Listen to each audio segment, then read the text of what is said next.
Bueno, segunda actividad de aprendizaje. Ya, vamos a desarrollar educación para la salud como proceso de comunicación y proceso educativo. ¿Ya? Son conceptos que ustedes, chicos, ya los conocen, ya los han visto en otros cursos. Primero, también lo van a ver ahora. ¿Ya? Entonces, eso es del colegio, creo. Que la comunicación, según la RAE, Real Academia Española, acción y efecto de comunicar o comunicarse. ¿Listo? Esa es la RAE. Ok. Eh, perdón. Listo. Cuando ustedes intercambian información, aprenden, es un acto de comunicar. ¿Listo? ¿Qué elementos tiene la comunicación? Tiene un emisor, que es el hablante, el que va a transmitir ese mensaje. Tiene un receptor, que es el oyente, un código, un mensaje, un canal, el referente o el canal, la referencia, y acá tenemos un pequeño resumen de cada uno. Ya el código, sistema de signos, ¿sí? Sistema de signos y reglas, que va a ser el medio de comunicación. El canal es el medio físico, ¿no? A través del cual se transmite la comunicación. Puede ser en forma virtual, como estamos haciendo, nuestro canal sería virtual. Puede ser la voz también, con lo que estoy hablando, en clases presencial, el teléfono, etcétera, etcétera. ¿Ya? Emisor es la persona que se encarga de transmite el mensaje, ¿sí? El receptor es aquella persona a quien va dirigida la comunicación. ¿Listo? Y bueno, tenemos dos tipos de modelos de comunicación, ¿ya? Tenemos una actitud instrumental y una democrática, ¿ya? Esto es posiblemente pregunta de examen, por favor, muy atentos. La actitud instrumental, ¿a qué se basa este tipo de comunicación? Esta comunicación es generalmente transmisora dirigista y es unidireccional y vertical. ¿A qué se refiere con este término de unidireccional y vertical? Bueno, unidireccional porque va dirigido en una sola dirección, dirigista porque solamente una persona es la que se dirige al resto de las personas o su auditorio. Esta comunicación instrumental es antigua, cuando el profesor solo decía algo y ningún alumno podía ni siquiera hablar o refutarlo. No había ningún intercambio de comunicación. ¿Sí? Entonces el profesor decía y tenía la última palabra. Nadie más decía absolutamente nada, ni podía opinar nada, ni lo que decía el profesor era una ley, una máxima. Si no, si lo contradecías eras castigado o eras reprimido. ¿Listo? Esa era la anterior educación. Pero la actitud de ahora, la actitud democrática, esto ya es lo que se va a profundizar y se difunde, es que es una concepción de diálogo, el cual el emisor tiene la función de comunicador, que va a haber una valoración de sus destinatarios, o sea, de sus alumnos. Los alumnos ya no solo van a ser meros receptores, sino van a ser perceptores. ¿Qué significa ello? Ellos van a recibir obviamente la información del profesor, del docente, del maestro, y los alumnos van a también elaborar su propia información. Comienzan las exposiciones, los diálogos, comienzan las preguntas, los cuestionarios, el alumno pregunta al docente y viceversa. Entonces hay un proceso de retroalimentación. ¿Sí? Esta actitud hoy día es la democrática, la que más se difunde, es la que más se recomienda, ¿no? Y que la que tiene mejores resultados. ¿Ya? Entonces rápidamente pasamos a comunicación para la salud. ¿Ya? Entonces comunicación para la salud es un proceso en el cual dos o más personas en un contexto determinado ponen en común información, ideas, emociones, habilidades, todo lo que pueda hacer, ayudar y participar obviamente en el campo de la salud. Es lo que ustedes hacen, ¿no? Cuando ustedes aprenden información, intercambian conceptos, exponen y van a nutrirse de esa información para que ustedes luego puedan hacer sus propias sesiones educativas y difundirla a su familia y a la comunidad. ¿Sí? Entonces la comunicación para la salud es un proceso social, obviamente porque se involucra con el resto de personas, educativo porque les vas a dar una información útil para ellos, y político, ¿por qué? Porque obviamente está siempre bajo las reglas o las normas que dicta el Ministerio de Salud, ¿ya? ¿Y qué va a hacer todo este proceso? Promover los estilos de vida saludable, ¿ya? Ok, estoy bajando. ¿Para qué hago eso? Para que la población tenga empoderamiento. ¿Y qué significa empoderamiento? Que la población pueda ser consciente y pueda ellos mismos cuidarse, tener un autocuidado de su propia salud. Ya, darle esa responsabilidad. Es lo que quiere el Estado ahora con esta pandemia del COVID-19. Quiere empoderar a su población. quiere que esta población sea consciente, ¿sí? Y que pueda responder de una forma adecuada, cuidándose a sí mismo para disminuir la cantidad de contagiados, que tenemos más de 80.000, ¿no? Actualmente. Ok. Metodología de la comunicación para la salud, ¿ya? En la metodología de comunicación para la salud se propone un orden lógico de secuencias, o sea, hay que tener una secuencia para poder nosotros dirigirnos a la población. Nos da esta secuencia: primero hacer un diagnóstico, luego hacer una estrategia, después de la estrategia hacer una intervención, después un monitoreo y evaluación. Esos son los pasos. Ese debe ser el orden, no al revés ni intermedio, porque nos va a ayudar justamente a que nosotros podamos tener un mejor desenvolvimiento para comunicarnos con nuestra población. Primero, diagnóstico: ¿dónde estamos? ¿Qué es lo que se hace? ¿Sí? Permite recoger, seleccionar y sistematizar información. Me va a permitir analizar la información que he recogido. ¿Sobre quién? Sobre el público donde yo voy a intervenir, sobre donde yo voy a realizar mi información. Un colegio, una comunidad pobre, un barrio, un instituto, un mercado, etcétera, etcétera. Tengo que estudiar, recoger información. ¿Listo? El diagnóstico, ¿qué me va a permitir? Identificar claramente cuál es el problema de salud. De repente voy a una comunidad y veo que los niños son todos desnutridos, son anémicos. Entonces, obviamente, mi problema de salud relevante va a ser la anemia. Entonces, voy a tener que, ¿no es cierto?, intervenir en ese aspecto de la anemia.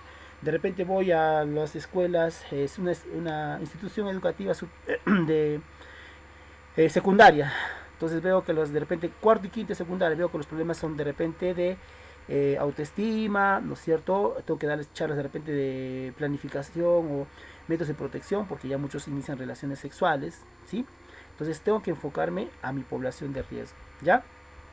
Entonces para eso me sirve el diagnóstico. Luego de hacer el diagnóstico, tendría que realizar la estrategia. ¿Qué significa? Hacia dónde vamos y cómo lo lograremos. ¿Qué es lo que vamos a hacer? Entonces, nosotros cuando vamos a un determinado lugar, ¿ya? Al cual vamos a intervenir, vamos a encontrar de repente muchos problemas. Dice: profesor, ¿cuál escojo? Ustedes, por eso se dice, tienen que priorizar cuál va a ser el problema más relevante y el cual ustedes pueden intervenir. Por ejemplo, ¿en cuál no podrían? En la pobreza, ustedes no le van a dar dinero, obviamente. Pueden propiciar que haga actividades económicas que les rinda a ellos, hacer talleres de repente, pero directamente dinero no les van a dar.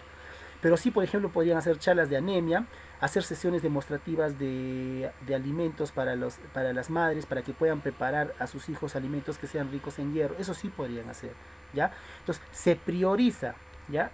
Cuando priorizo, voy a comenzar a formular mis objetivos. ¿Qué objetivos quiero lograr alcanzar? ¿Listo? Eso es la base de la estrategia. Luego viene la intervención, ya. Listo, ahora nos toca, ¿qué hacemos? Pues vamos a poner en marcha lo que hemos pensado para cumplir nuestros objetivos, ¿no es cierto? Tenemos que ser eficaces en este aspecto, tratar de llamar la atención, que nuestra sesión educativa sea atractiva. Si me voy a dirigir a niños, pues no voy a ir pues con una exposición con papelotes, tendré que ir con títeres, tendré que hacer una dinámica, ¿sí? Eso es pues, educación para la salud, que sea comprensiva, que sea fácilmente de aceptación hacia las personas y de inducción para la población, ¿ya? Considerar eso entonces. Monitoreo y evaluación: ¿dónde y cómo evaluamos? Una vez que hemos cumplido, hay que ver si medir nuestros resultados, ¿no? Ver si lo que hemos hecho ha estado bien o no y corregir errores. ¿Listo? Todo eso nos ayuda a tener una buena intervención en una sesión educativa. Comunicación y educación para la salud, ¿ya? Nosotros obviamente comunicamos estilos de vida saludables a través de medios de comunicación, puede ser radio, televisión. La radio es más barata, obviamente, que la televisión, ¿sí? Comunicación educativa en salud. Nosotros tenemos que hacer diagnóstico, planificación, ¿no es cierto? Es lo importante. Primero, no es el diagnóstico de laboratorio, es el diagnóstico situacional. Encontrar factores de riesgo de los cuales la población, pues, tenemos que modificar para que no tenga problemas o enfermedades, ¿ya? Tenemos, ¿qué medios de comunicación? Tenemos la radio educativa, es un instrumento para educación no formal, ¿no es cierto?, que nos permiten comunicarnos hoy en día. Tenemos la televisión, ¿sí? Que es un poco más caro, generalmente lo usa el Estado. Se puede hacer spots, acá spots publicitarios, actualmente del coronavirus se hace bastantes spots, ¿no es cierto?, para concientizar a la población. Se puede hacer teatros, ¿ya?, que es una escenificación de un guión, ¿ya?, de un tema obviamente importante. Eso enfocado a cualquier público en general, ¿sí?, que pueda gustar. Tenemos una diversidad de medios de comunicación, ¿sí? Y la educación para la salud como proceso educativo, acá tenemos que ver qué es la enseñanza primero, ¿sí? Es el proceso de transmisión de una serie de conocimientos, es lo que están ustedes adquiriendo en este momento, ¿no es cierto? Se les está dando conocimientos, ¿ya? ¿Qué más? También el aprendizaje es la adquisición del conocimiento por un medio de estudio. En este caso, nuestro método de estudio sería pues la vía virtual, ¿no es cierto? Ok, y los modelos de educación, esto es lo más importante. Tenemos tres, esto va a entrar posiblemente según Kaplan. La pedagogía transmisora, que va a poner énfasis en el contenido. O sea, ¿qué le interesa? Solamente que la persona aprenda, memorice, use su memoria, aprenda, ¿sí? Por ejemplo, quiero enseñar a la población sobre los riesgos de fumar, que aumenta el cáncer de pulmón o más de 20 tipos de cáncer. Entonces yo quiero que aprenda, se mete eso en la cabeza, memorice, ¿ya? Es lo que le interesa a la pedagogía transmisora. La persuasiva, también llamada conductista o de adiestramiento, pone énfasis en qué, los efectos, y lo que le interesa es el resultado. Ya lo que más le importa acá en esta pedagogía es el resultado. ¿Listo? ¿Qué va a hacer? Moldear la conducta. Esto se usa mucho en el campo de los militares, ¿no? En su adiestramiento. Ellos si no cumplen algo que se les dice, se les castiga, ¿no? O sea, tienen un castigo. Entonces, eso es, o sea, a la persona que le va a interesar el resultado, ¿ya? Solo valora los resultados. ¿Listo? No le importa cómo llegar al resultado, pero tiene que cumplir ese aspecto. ¿Listo? Ok. Después tenemos por último tenemos la pedagogía problematizadora, que es aquella que pone énfasis en el proceso educativo. Acá sí le interesa que el educando piense por sí mismo, que haga un análisis de toda la situación y que él mismo pueda plantear cuáles son las alternativas de solución que podría ser más beneficioso para él, ¿ya? Entonces, son los tres tipos de pedagogía. Transmisora solo pone énfasis en contenidos, o sea, solo memoria. Persuasiva, le importa el resultado, no importa cómo llegue a eso, quiere moldear conductas. Y la problematizadora, le interesa que la persona piense por sí mismo y sea consciente. Por ejemplo, la persuasiva, ¿no? Por eso hay policías y militares que están haciendo cumplir, ¿no es cierto? Si no te ponen papeleta o en todo caso te intervienen, ¿sí? Si no tienes la documentación respectiva en esta pandemia. Le interesa el resultado, el efecto o resultado. ¿Cuál es el efecto? Que la población no salga si no es necesario. Es pedagogía persuasiva. Problematizadora, nos dice, ¿no? Todo lo que las recomendaciones que nos menciona Vizcarra, bueno, en los diferentes medios de comunicación, sobre que no debemos salir, la distancia, la higiene, etcétera. O sea, nos están concientizando para que nosotros mismos podamos hacer un análisis de lo que estamos haciendo y podamos tomar las medidas preventivas, ser conscientes, responsables de nosotros mismos. Eso va a pasar cuando salgamos de la cuarentena, ¿sí? Ok. Y bueno, eso creo que sería todo. Sí, eso sería todo. ¿Listo? Entonces el examen, por favor, poner mucho énfasis en los modelos de comunicación, que son dos, y en lo que es la metodología de la comunicación para la salud, y por favor, en lo que son lo último que les he explicado, ¿ya? Que vendría a ser cuáles son las pedagogías, ¿ya? Transmisora, de adiestramiento, ¿no es cierto? Y problematizadora. No olvidarse, por favor. Eso sería todo.